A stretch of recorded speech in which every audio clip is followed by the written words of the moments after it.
Hey all, Reassembling here, doing the second part of the setup stroke review of the Valken proton that I picked up recently via guys at Blue Water Paintball. So, as I say, I mentioned briefly in the other video that there's a little some dip switches in here to lock down the tournament modes, as in Millennium and PSP, etc. I've reset them back to factory default, so it's as it would have come out of the box now, and I'm just going to try and go through and show you the firing modes on here. This is on what page? 2 of the manual. Standard firing modes. There's, as I say, 2 buttons on the foregrip. Top one turns the eyes on and off. Bottom one is the mode button. When you have this locked into one of the tournament modes, the bottom button will not do anything. I've pressed it, I've held it down, I couldn't get it to do a thing. So it's only when you've got it out of tournament mode, as in all the dip switches are set to off, will it actually then do something. And going through, there's 5 firing modes. First is semi-automatic, then push the button and it goes to 3-shot burst. Push the button again, goes to full auto. Push the button again, it goes to ramping 1. Push it again, it goes to ramping 2. After 10 seconds, the LED will turn off on the grip to save power. So just to let you know, if the LED goes off, don't panic. I just did, because I've been playing about with it. LED went off, and I thought, okay, the gun's still shooting, still clicking away, solenoid's activating, the eyes are still working, as in it was detecting when I was covering them, but the LED wasn't on. So turn the gun off, turn it back on, LED came back on. Then read the manual properly. So the LED will turn off after 10 seconds. And let's have a little look. So as I say, on off button, it's just there, push it in, gun turns on. Little green flashing LED there. So at the moment this is in semi-auto. If I turn the eyes off, okay, no it's not, it's in 3-shot burst.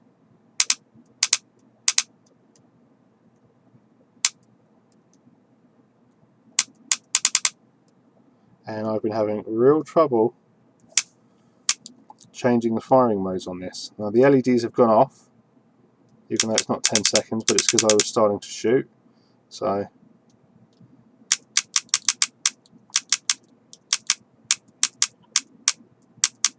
okay, that's back in semi now.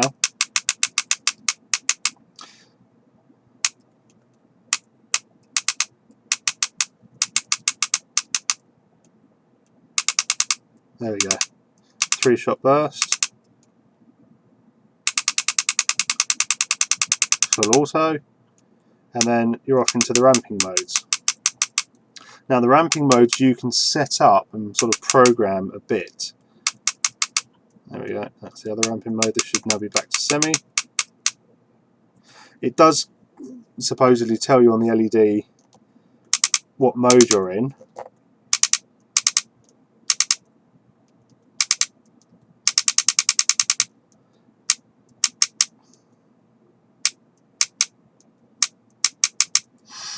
But it's basically, yeah, you have to read the manual, because it's blinking once slowly means you're in semi, 3 quick blinks you're in 3-shot burst, continuous blinking full auto, so kind of self-explanatory there. The 2 last ramping modes, fading LED followed by 1 blink, ramping 1, fading LED followed by 2 blinks, ramping 2. So let's have a look. Turn the gun on. If you can see, yeah, you can see it blinking there. So the eyes are still off because I turned them off earlier. So that's in semi.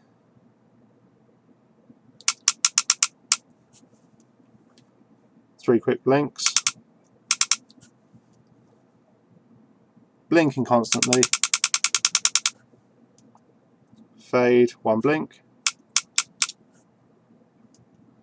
Fade, 2 blinks. Okay.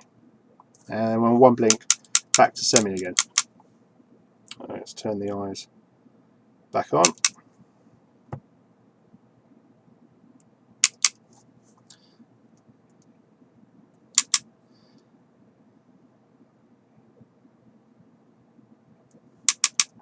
I'll do that later. As I said, I've got rather big hands, so rather big fingers. The buttons are very small on these. But with a bit of perseverance and the tip of your finger, you will be able to get to it. But again, it's just practice and getting familiar with a gun and used to its quirks. The 2 ramping modes that this has, ramping 1, as it says in the manual, fires in semi-auto and ramps up to the maximum rate of fire, to whatever you've set this as, when the trigger is pulled more than the ramp engaging parameter. So basically you can have it set to PSP or sort of a Millennium type ramping that'll kick in when you hit the ramping mode 1 and you walk the trigger enough. Ramping 2 says same as above with another ramp engage parameter setting, which is parameter 5. I'm just going to check the manual to see what parameter 5 actually is, if I can find it.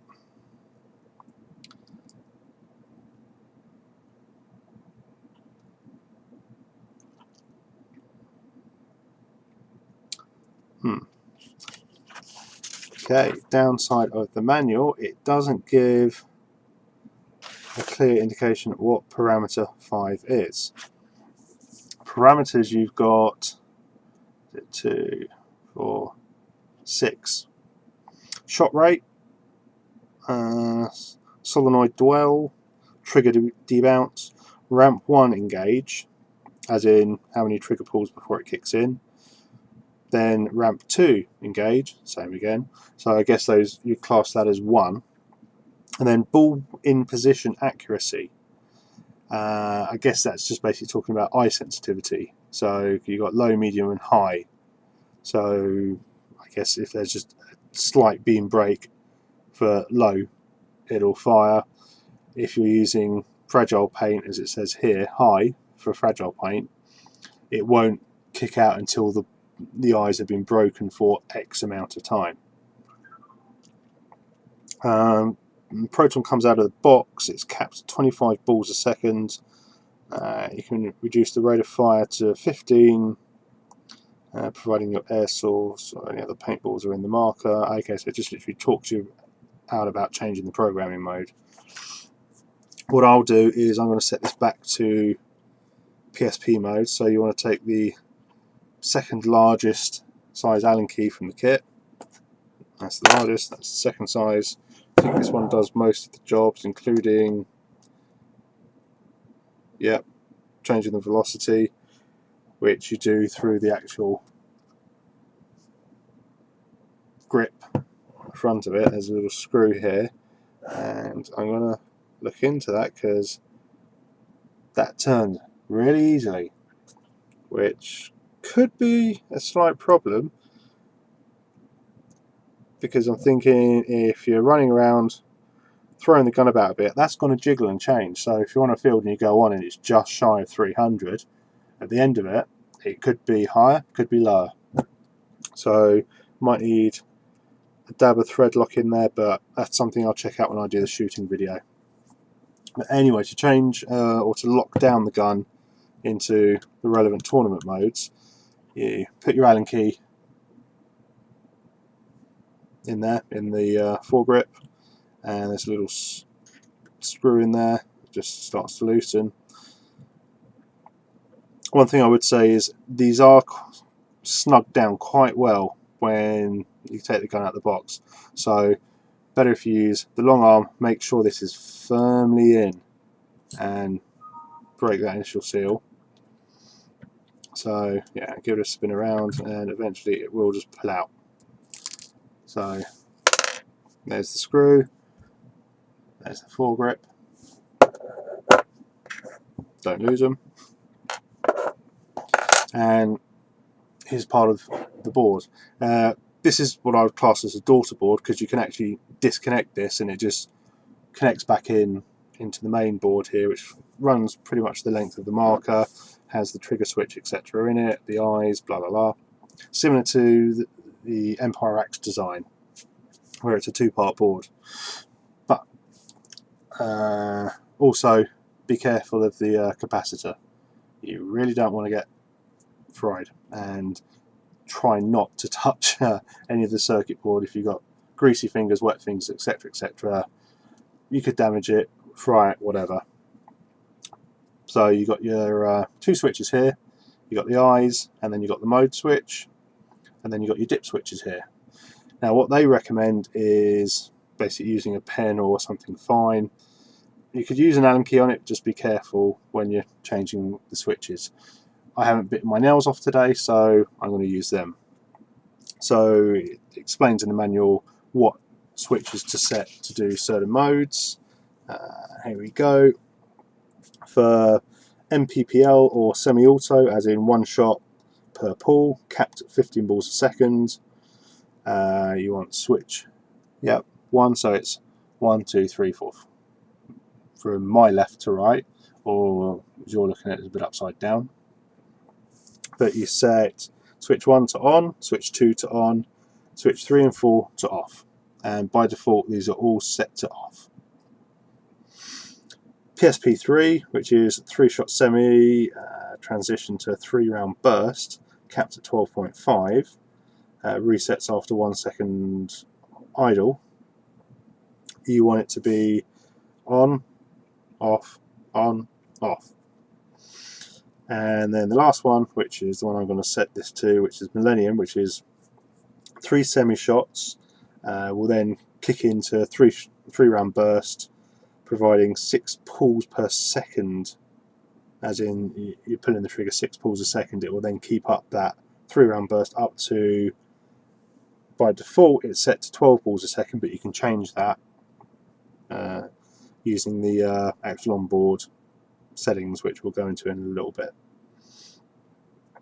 But for that it needs to be on, off, off, on. So dip switch 1 goes to on, 2 and 3 off, dip switch 4 on. So that's locked down for Millennium. And make sure your board's back in, or if it's just jiggled slightly, nice and in place. Put the cover over, don't forget the screw. So carefully remove that. There's a little groove cut in here. Drop your screw back in. What I'd say is a nice little trick with these sort of sliding latch screw fixtures that some grips have. If you've got a bit of sticky backed foam, or like an eraser off a pencil, put it in there, because that way it'll stop the screw falling out. I haven't dug mine out yet, it's sitting over there, and I'm going to be doing that later. So next time you take this off, the screw won't drop out and then fall out somewhere and you lose it, etc etc. So let's put this back together. Don't force this down, because of that little notch bit that holds the screw in place, this won't sit flush until you torque it back down with the Allen key. And don't over torque it. It doesn't need that much. A little bit of Loctite on there once you've got everything set up wouldn't go amiss, it'll just hold it nice and in place. Blue Loctite, not red. Blue Loctite you can break the threads of.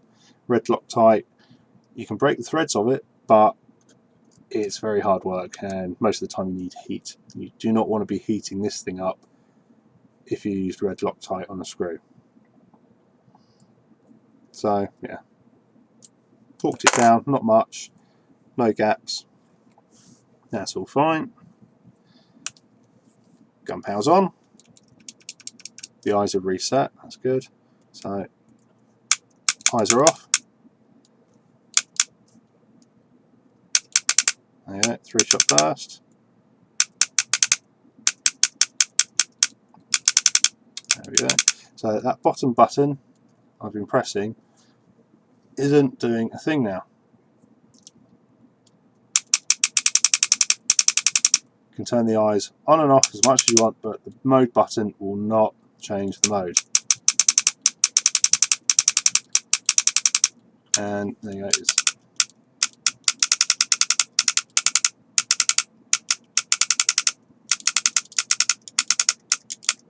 kicks in quite nicely. Gone off, there we go. Right, to get into the settings for the board, to change it, best thing I'd say, read the manual, have it in front of you. That way, if you need to double check something, it's right there. It's page, what are we on? 3 and 4. Page 4 really. To get into the board mode anyway, you hold down the trigger, turn the marker on. There you go, that's it. All 3 LEDs blink, and you can basically then just cycle through the options using the coloured lights. It's quite a standard thing. Most guns, if you've ever played with it, have a similar pattern to it, but as I say, have the gun in front of you, it's a lot better. Pull the trigger, cycles you through the modes. Let's get back to that one. So we have, make sure I've got this right. Actually, I've just lost my place, so well, I haven't, but it's a good little thing to do. Turn the gun off, it resets itself. Pull the trigger, turn the gun on, lights flash, red light on, mode 1, which is shot rate. You can go from 10 to 30 in 1 BPS increments. Default setting is 25. Now they say 30. I'm going to be trying that when I do the shooting video to see if it will actually kick out 30 balls a second. I've got a hopper that will do that, but I'm curious to see if this can actually do 30 balls a second. Anyway, next one, which is orange, is the solenoid dwell. Again, default is 6. It can go from 3 to 15 milliseconds in 1 millisecond increments.